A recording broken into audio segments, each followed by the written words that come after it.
capítulo 1, versos de 3 a 9, eu leio os versículos ímpares e os irmãos os pares.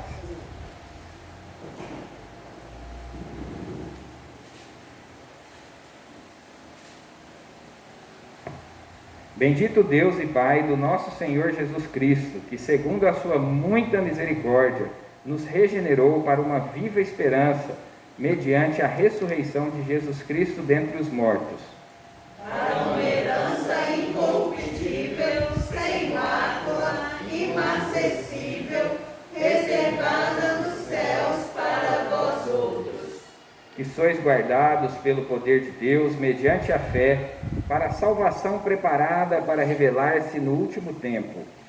Nisto exultais, embora no presente, por breve tempo, se necessário, sejais contristados por várias provações. Para que, uma vez confirmado o valor da vossa fé, muito mais preciosa do que o ouro perecível, mesmo apurado por fogo, redunde em louvor, glória e honra na revelação de Jesus Cristo. A quem não havendo visto, amais, no qual não vendo agora, mas crendo, exultais com alegria indizível e cheia de glória. Obtendo o fim da vossa fé, a salvação da vossa alma. Oremos mais uma vez. Senhor, ó Pai, a Tua palavra foi lida, nós clamamos, ó Pai, a atuação do Teu Santo Espírito nesse momento. Nos ajude, ó Pai, a ver, ó Pai, as obras do Senhor, a graça do Senhor em todo momento da nossa vida, tanto no presente, como no passado, como no futuro, e que nós possamos nos alegrar, ó Pai, nessa graça, independente da situação que nós vivemos. É o que nós clamamos na mediação de Cristo Jesus, o nosso Senhor. Amém. Amém.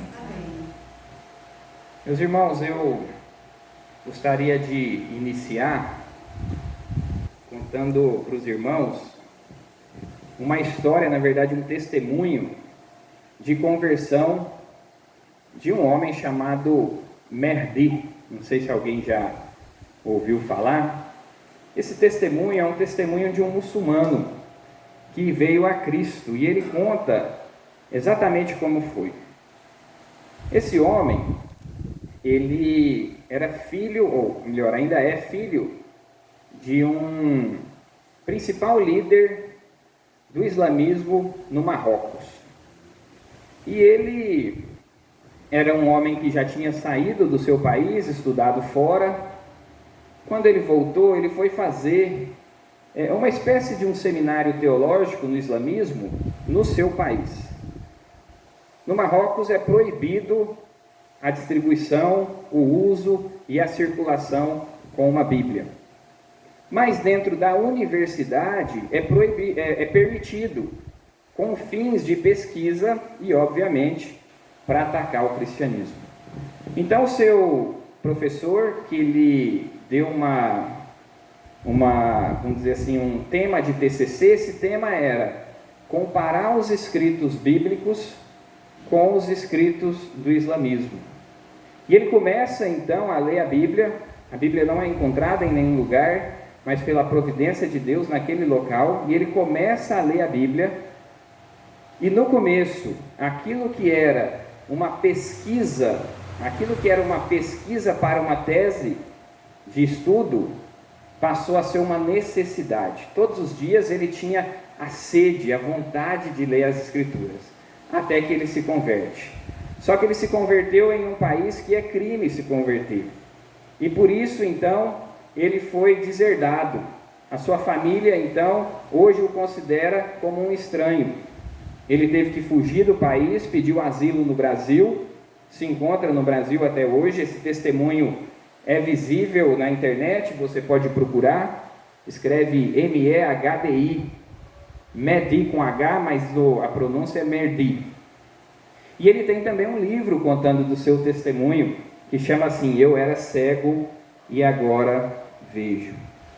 E o irmão Merdi, em uma das suas entrevistas, ele diz que até hoje ele é perseguido, até hoje ele sente as consequências, ele sente também a dor de estar longe da sua família, ele sente a dor de estar longe dos seus familiares, ele passou por muita dificuldade, porque na verdade ele não teve uma opção, ele chegou no Brasil fugido, então ele deixou todos os seus pertences para trás, toda a sua história para trás, e chega no Brasil como um refugiado. E o texto que nós lemos, ele é um texto que fala de uma história parecida, mas alguns anos atrás. A primeira carta de Pedro é uma carta que foi escrita para que os irmãos, como diz no versículo 1, os eleitos que são forasteiros da dispersão no ponto da Galácia, e essa região hoje norte da Turquia, essa carta foi escrita para que esses irmãos pudessem ter força para passar pelos momentos de perseguição, pelos momentos de provação. E aí então o apóstolo Pedro discorre toda a carta, mas nós vemos que no começo dessa carta, especificamente no texto que nós lemos, o apóstolo Pedro, ele vai destacar quais são os motivos para que a gente possa se alegrar em Deus. E ele tem assim, nós vemos que tem muita teologia nesses textos. E nós vamos ver, nós temos hoje o nosso desafio, é tratar então de qual é o nosso grande motivo de alegria em todo o tempo. Qual é o grande motivo da alegria do crente, olhando para o passado, olhando para o presente e olhando para o futuro? Nos versos de 3 a 5, nós vemos que Pedro convida aquele povo, os eleitos de Deus, aqueles que foram conhecidos por Deus desde antes da fundação do mundo, a terem força, confiados na graça de Deus. Então a graça de Deus em Cristo é o motivo da nossa alegria em todo o tempo. O que nós devemos entender, meus irmãos, é que o cristão, ele não vive por vistas, não vive por aquilo que vê, mas o cristão usa olhos que não estão aqui, olhos que estão aqui, que são os olhos da fé. Jesus é a nossa alegria em todo o tempo, e essa alegria se dá em obras realizadas no passado. Vamos ver quais são essas obras realizadas no passado. No verso 3 nós lemos assim: bendito o Deus e Pai do nosso Senhor Jesus Cristo. Esse verso 3 nós podemos dizer que é uma doxologia, ou seja, é um louvor a Deus, e é como realmente nós devemos sempre começar a pronunciar, como devem ser direcionadas as nossas palavras quando nós falamos do nosso Deus. Bendito Deus e Pai do nosso Senhor Jesus Cristo. E nós vemos que isso era muito comum nas cartas dos apóstolos. Paulo também começava suas cartas assim. E nas palavras de um comentarista, não podemos nem devemos preservar o louvor a Deus em nós mesmos, em nossos corações. Ele manifesta, torna-se em adoração, testemunho ou canção. Eu confesso que eu demorei muito tempo para preparar esse sermão, porque eu estou usando os irmãos hoje de cobaia, porque eu vou pregar no meu sermão de prova na terça-feira. E enquanto nós cantávamos os louvores, quantas das frases que estão contidas nesse texto nós entoamos ao Senhor? O louvor verdadeiro é aquele louvor que ele não consegue ficar preso, ele se transforma em canção. Quando nós estamos alegres no nosso Deus, nós nos pegamos cantando ao Senhor, louvando ao Senhor, sem mesmo perceber. E o motivo desse louvor, o louvor que não pode ser contido, é porque Deus então, Cristo, nos regenerou. O que é regenerar? Quando nós lemos lá em João, de 3 a 5, os irmãos podem abrir comigo, por favor? João, Evangelho de João, no capítulo 3, versos de 3 a 5. João 3, 3 a 5.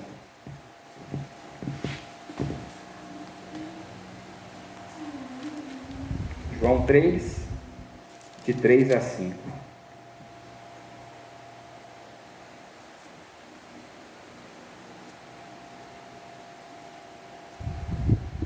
Diz assim: a isto respondeu Jesus: em verdade digo que se alguém não nascer de novo, não pode ver o reino de Deus. Perguntou-lhe então Nicodemos: como pode um homem nascer de novo, sendo velho? Pode porventura voltar ao ventre materno e nascer segunda vez? Respondeu Jesus: em verdade te digo, quem não nascer da água e do Espírito não pode entrar no reino de Deus. Meus irmãos, a regeneração é a transformação da condição espiritual de uma pessoa, da morte para a vida. Só que essa condição, ela só pode ser transformada da morte para a vida através da ação do Espírito Santo. Então, nós nos alegramos olhando para aquilo que Deus já fez nas nossas vidas.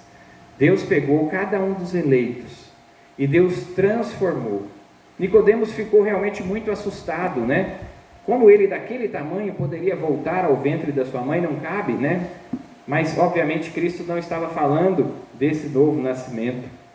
Cristo estava falando do novo nascimento espiritual, com que cada um dos eleitos já passaram ou vão passar ainda, aqueles que não se encontraram ainda com o verdadeiro Evangelho. Então a regeneração é motivo de alegria, principalmente porque ela não leva em consideração as nossas obras, mas é fruto da graça de Deus.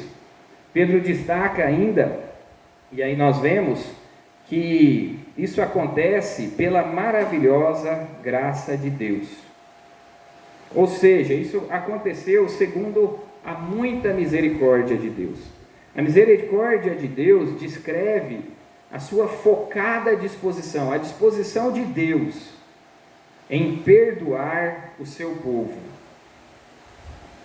mesmo quando o seu povo vive em angustiantes circunstâncias de pecado.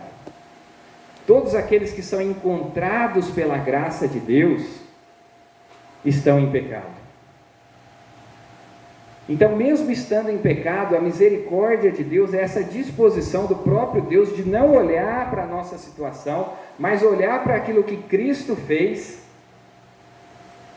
e então nos chamar, nos agraciar com essa nova vida. Talvez duras são as palavras, mas cada ser humano nasce morto. A Bíblia diz que todos os homens estão mortos em seus delitos e pecados. Por isso é necessário que o crente passe por essa regeneração. A gente olha uma criança tão linda, tão bela, tão cheia de vida, e sim, está viva materialmente. É possível você ver a vida, que também é um dom de Deus, mas espiritualmente ela está morta, até que ela venha a se encontrar com o verdadeiro Evangelho, reconheça os seus pecados e se coloque aos pés da cruz. O texto continua e fala que nós somos regenerados e agora temos uma viva esperança.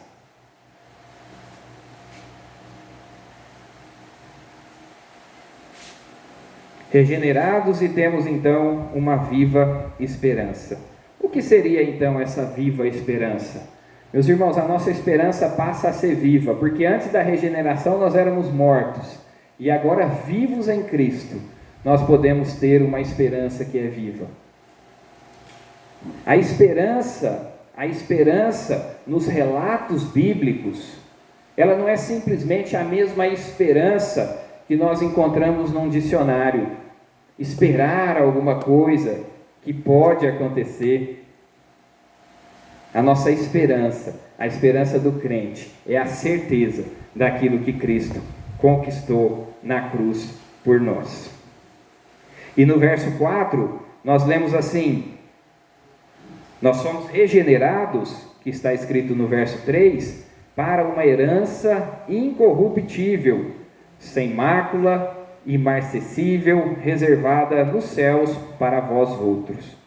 Meus irmãos, o texto fala de uma herança, mas diferente da herança do mundo, que muitas vezes é algo que chega e rapidamente se perde, é algo que chega e que muitas vezes destrói as famílias, porque de vez de se tornar bênção, vira briga.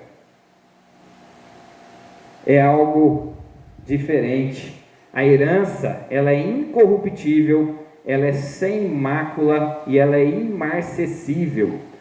Todas essas qualidades da herança, elas não refletem a nós que vamos receber, mas essas qualidades refletem aquele que é o doador, aquele que conquistou essa herança por nós.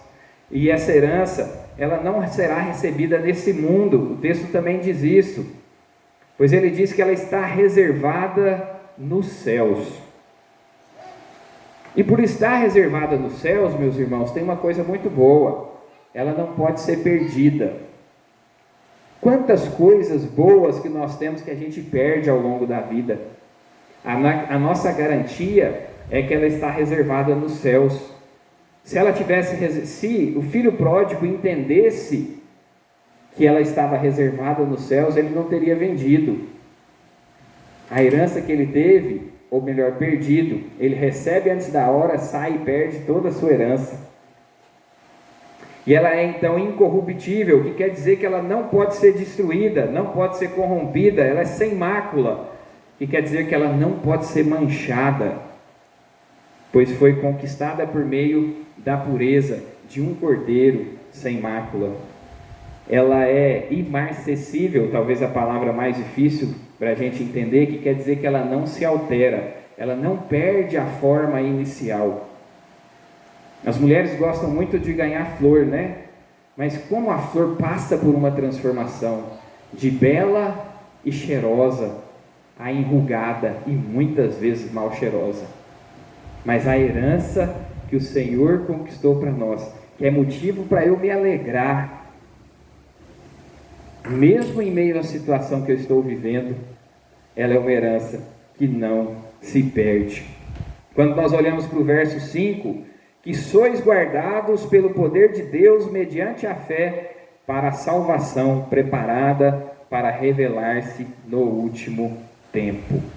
Meus irmãos, se nós vemos que essa herança ela é guardada nos céus, ao mesmo tempo o texto faz uma promessa para a gente, dizendo que ela é reservada para vós outros, que sois guardados pelo poder de Deus.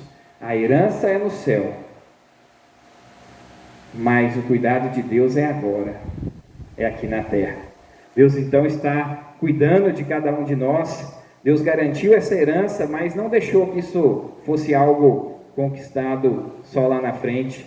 No momento presente, Deus então está cuidando de nós.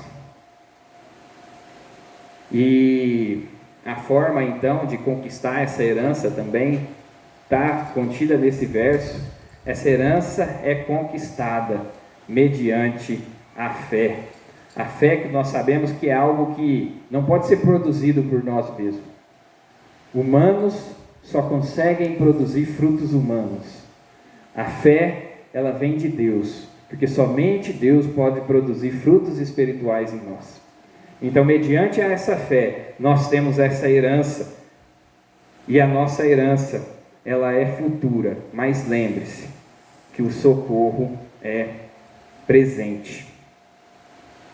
Então, o que nós vemos agora, no verso 3 a 5, é que o grande motivo de nós nos alegrarmos não é o tempo em que vivemos, mas é olhar por todas as coisas que Deus planejou antes da fundação do mundo, e que Deus conquistou em Cristo, e que hoje nós podemos desfrutar. Existe, não sei como chama isso, se é um jargão, o que é, mas uma expressão muito comum que nós ouvimos nos dias de hoje, é que é o seguinte: quem vive de passado é museu. Não é verdade? E a sociedade, ela tem caminhado para que o bom é o novo o bom é o diferente, o bom é aquilo que acabou de ser criado. Mas quando nós buscamos a nossa verdadeira alegria, nós vemos que ela foi conquistada em coisas que aconteceram no passado, em coisas que nós não temos participação, mas que são frutos da graça do nosso Deus. Meu irmão, diante das situações, não esqueça de olhar para trás. Tem um versinho de um dos hinos que nós cantamos, que dizia, tipo assim: aviva em mim a minha memória. Meus irmãos, um dos grandes problemas da insatisfação do crente é problema de memória. E eu preciso me esforçar muito com isso, porque a minha memória não fica na cabeça, a minha memória fica no bolso, só funciona o que eu anoto. Então eu tenho uma memória externa. Mas para quem tem a memória interna, é mais fácil ainda do que para mim. Nós nos alegramos pelo que Cristo fez no passado, mas nós nos alegramos também pelo que Cristo faz no presente por nós. É o que nós vamos ver agora, no nosso segundo ponto. Mas antes disso, existe um outro hino, que se a gente colocar em prática, a gente consegue ser muito mais grato ao Senhor, mesmo em meio a situações de dificuldade. Vocês lembram do hino Conta as Bênçãos? Gente, conta as bênçãos, anota, escreve e senta para falar para alguém. Você vai ver que você tem muito mais motivos de se alegrar do que motivo para reclamar. E aí a segunda coisa que nós vamos ver então, baseado nos versos 6 e 7, é que nós nos alegramos também pelo que Cristo está fazendo no presente. E no presente, Cristo está aperfeiçoando a nossa salvação. Se no passado Cristo conquistou a nossa salvação, no presente Cristo está aperfeiçoando a nossa salvação. Diz assim o verso 6: nisso exultais, embora no presente, por breve tempo, se necessário, sejais contristados por várias provações. Meus irmãos, eu acho que esse tempo, o tempo presente, nós ainda vamos ver o futuro, nós vimos o passado, mas talvez o tempo presente seja o tempo mais difícil de se viver. Se nós somos convidados a olhar no passado a obra que Cristo já fez, e eu já posso desfrutar, e no futuro eu vou olhar a salvação de Cristo, e nós chegamos agora no presente e nós temos uma dificuldade. Sabe por que nós temos uma dificuldade? Porque o texto, e esse texto é rodeado dessa palavra, alegrar, ele começa no verso 6, nisso alegrais. Só que tem um problema. Embora agora, mesmo que seja por um breve tempo, se necessários, sejais contristados por várias provações. Quando a gente lê esse texto assim de uma maneira mais rápida, a gente pensa que tem uma inconsistência. Porque, meus irmãos, o texto pede para que você se alegre na provação. E será que é possível a alegria na provação? Meus irmãos, o passado trazia a fé, o futuro a esperança, mas o presente, várias provações. O que o texto fala não é só de uma, não. O texto fala assim: sejais contristados por várias provações. No mesmo verso, exultais e sejais contristados. Como que nós vamos resolver isso? O texto resolveu. A primeira coisa que o texto começa é nisso exultais. Quando o texto fala nisso exultais, aí no começo do verso 6, ele está se referindo ao verso de 3 a 5. Ou seja, a minha alegria momentânea não está firmada no que eu passo, mas está firmada naquilo que Cristo conquistou.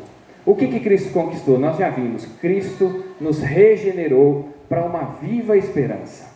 Ou seja, nós nascemos de novo, nós nascemos por uma atuação do Espírito. Então por isso eu me alegro, independente do que eu estou vivendo. Mas não é só isso, o texto ensina outras coisas para nós. Pedro nos anima ao trazer à memória que essas provações são por breve tempo, nós lemos isso. por breve tempo. Então nós podemos entender esse breve tempo de duas maneiras.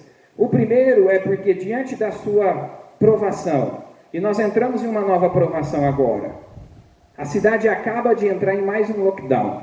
A minha cidade, Uberaba, já está no que eles chamam de, como é que é? É faixa? Não, é nível roxo. Onda roxa, eu não sou de cidade de praia, eu não sei surfar, então é difícil. Então, a cidade está na onda roxa, sabe o que quer dizer? Que não só as empresas podem abrir, como você não pode circular, toque de recolher, das 8 às 5 da manhã. E aí quantas pessoas estão pensando, gente, como eu vou alimentar a minha família? Como eu vou conquistar o meu sustento? Meus irmãos, olhando para trás, Cristo já conquistou por nós aquilo que era o mais difícil. E agora, nós confiamos e nós continuamos caminhando para frente, mas como se nós tivéssemos um retrovisor, olhando para tudo aquilo que Deus fez. Então, a primeira coisa é que o breve tempo pode ser, e nós vemos isso ao longo de todas as Escrituras, que rapidamente Deus vai socorrer o seu povo. Então, não sei qual é a sua situação, mas esse breve tempo, quando você lê, pode ser porque Deus está prestes a te livrar. Pode ser que o momento do fim da sua provação já chegou. Mas, meus irmãos, eu preciso ser sincero, porque talvez esse breve tempo dure toda a sua vida. Há uma inconsistência num breve tempo que dura toda a sua vida? Não, meus irmãos, não dá. Não existe uma inconsistência. Sabe por quê? Porque a herança que nos foi conquistada, ela é a herança que nunca acaba. É aquela herança que é eterna. Por mais que nós tenhamos uma grande provação, nem todas as situações que Deus colocar na sua vida, você resolve em vida. Não quero ser um profeta da desesperança para vocês, eu quero ser sincero. Mas aquele que caminha olhando para aquilo que Cristo fez, ele consegue enxergar que por mais que eu carregue algo, 60, 70, 80, 90 fazendo hora extra, 100 sair no jornal, é muito menor do que a eternidade que nos está proposta. Meu irmão, qualquer sofrimento que você venha passar, não pode se comparar àquilo que nós temos reservado para nós. E com esse entendimento, com essa esperança, nós podemos caminhar, apesar de contristados, por um breve tempo, exultando, que é o que Pedro começa a falar para a gente no verso 6. E Tiago também fala das provações. Quando nós lemos Tiago 1, versos de 2 a 4, diz assim: meus irmãos, tende por motivo de toda alegria o passardes por várias provações, sabendo que a provação da vossa fé, uma vez confirmada, produz perseverança. Ora, a perseverança deve ter uma ação completa, para que sejais perfeitos, íntegros e em nada deficientes.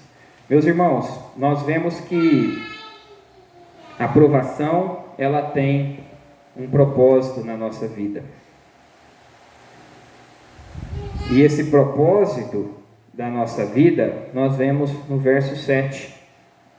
Propósito da aprovação na nossa vida, nós lemos no verso 7. Diz assim: para que uma vez confirmado o valor da vossa fé, muito mais preciosa do que o ouro, que é perecível, mesmo apurado por fogo, redunde em louvor, glória e honra na revelação de Cristo Jesus. Meus irmãos, o fogo, ele serve para depurar o ouro. O fogo torna o ouro mais puro. Mas é uma, vamos dizer assim, uma mudança que é muito drástica. Para que esse ouro seja aquecido a ponto de ser purificado, depurado, limpo, se tornar mais resistente, se tornar mais valoroso, mais valioso, ele passa por uma situação. Se ele tivesse sentimento, seria muito dolorido.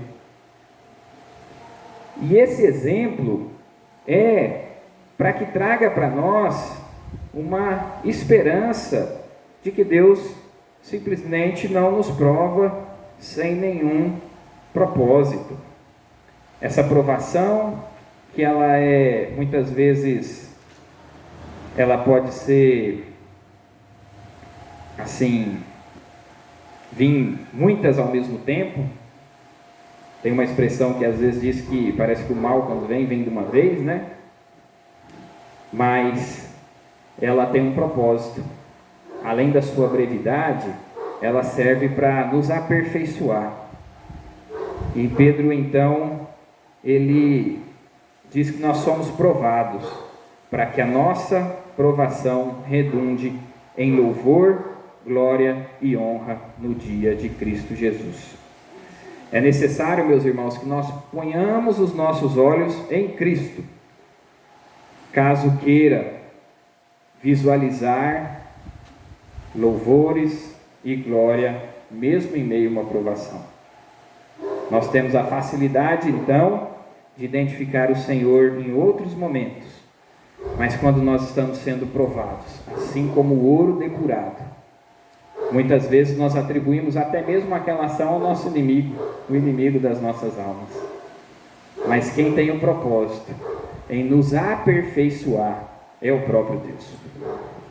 E eu queria também aplicar esse ponto, fazendo mais uma vez essa alusão ao ouro. E se você procurar pesquisar como que acontece essa depuração, o ouro é aquecido. E depois da temperatura, que ele chega à temperatura e ele fica na forma que o ourives quer que ele fique, ele é resfriado. E esse resfriar, ele acontece de uma maneira muito drástica. E você chega a escutar o material gritando, gemendo. Ele faz um barulho, porque ele muda a sua forma física. Aquilo altera todo o seu interior, toda a sua composição. E às vezes é o que parece que nós sentimos no meio de uma provação. Só que depois que esse ouro passa por isso, ele então é colocado num lugar especial ali na prateleira do vendedor, porque ele passa a ter muito valor. E eu não sei se vocês se lembram, porque quem diz isso para nós tem autoridade para dizer. E eu não estou levando em consideração Deus, né? Lógico, né? A resposta, como diz o pastor Ronaldo hoje na escola dominical, você responde Deus, Jesus, você acerta todas as perguntas da escola dominical, né? Mas não é isso que eu quero dizer. Eu quero dizer quem foi que escreveu essa carta aqui. Um homem que passou por várias provações. E eu não sei se vocês se lembram que o Senhor Jesus falou para ele que depois que o galo cantasse pela terceira vez, hoje mesmo, você já me teria traído. E Pedro se levanta e diz, não, eu não. Ainda que todos te traiam, eu não. Se necessário for, até mesmo morrer pelo Senhor eu morrerei. Mas a verdade é que o galo canta a terceira vez. E sabe o que Pedro faz? Pedro chora. Pedro chora, e a provação muitas vezes traz choro.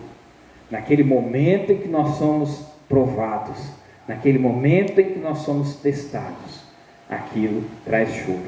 Mas quando os meus olhos estão no passado, e também no futuro, que é o que nós vamos ver agora, rapidamente, eu não vou dizer que você não vai chorar não, porque tem coisa que você não vai conseguir suportar, mas que ali tem a mão de Deus, ali tem a bênção do Senhor. Mas rapidamente você se levanta, você enxuga os seus olhos e você continua a caminhar. Nós nos alegramos pelo que Cristo fez no passado, conquista para nós a salvação. Nós alegramos pelo que Cristo fez no presente, ou melhor, está fazendo no presente, aperfeiçoando a nossa salvação, mas nós nos alegramos também pelo futuro, por aquilo que Cristo há de completar. E é o que nós vamos ler dos versos 8 a 9, e já estamos encerrando. a quem não havendo visto há mais, no qual vendo agora, mas crendo, exultais, com alegria indizível e cheia de glória. Tem uma frase de Calvino que diz assim: a fé possui seus próprios olhos, mas são de tal natureza que penetram o reino invisível de Deus e se satisfazem com o espelho da palavra de Deus. É a demonstração das coisas invisíveis, como lemos em Hebreus 11:1, que diz assim: ora, a fé é a certeza das coisas que se esperam, a convicção de fatos que não se veem. Pedro, no verso 8, ele diz assim: somente a fé pode nos levar a amar a Deus, mesmo sem vê-lo. Meus irmãos, a fé nos leva a ver sem tocar. Imediatamente eu acho que os nossos olhos se voltam para Tomé. Tomé não teve essa alegria. Tomé viveu nos tempos do Senhor, ouviu os relatos de muitas pessoas que tinham visto o Senhor ressurreto, mas ele não teve essa alegria de crer sem tocar. Ele precisou tocar, ele precisou encostar para acreditar. Só que Jesus disse assim em João 20:29, porque me viste e creste? Bem-aventurado os que não viram e creram. Bem-aventurados, felizes, muito felizes são aqueles que não viram e creram.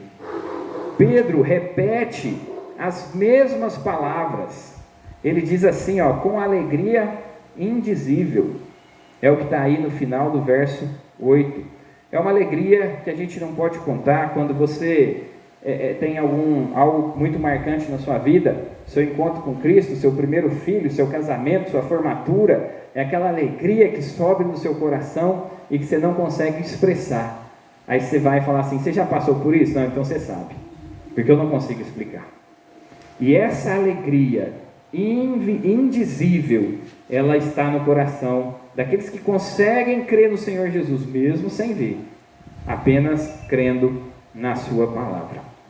Então, meus irmãos, quando nós chegamos no verso 9, Pedro vem falar sobre qual é o fim da nossa fé. E o fim aqui não é o término, é a finalidade.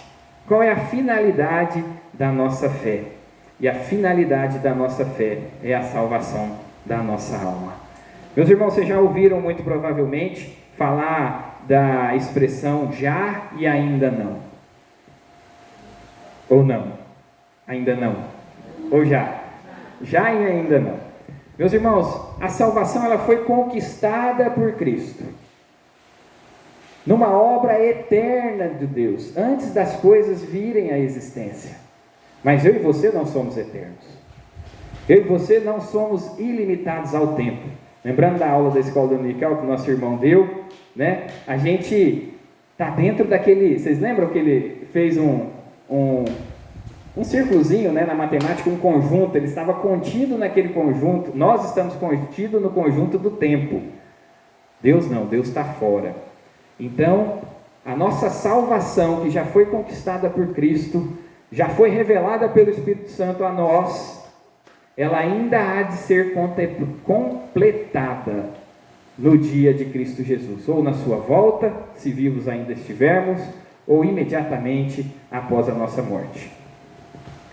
Então, quando Cristo morreu e ressuscitou e se assentou à destra do Pai, já foi consumada a sua obra.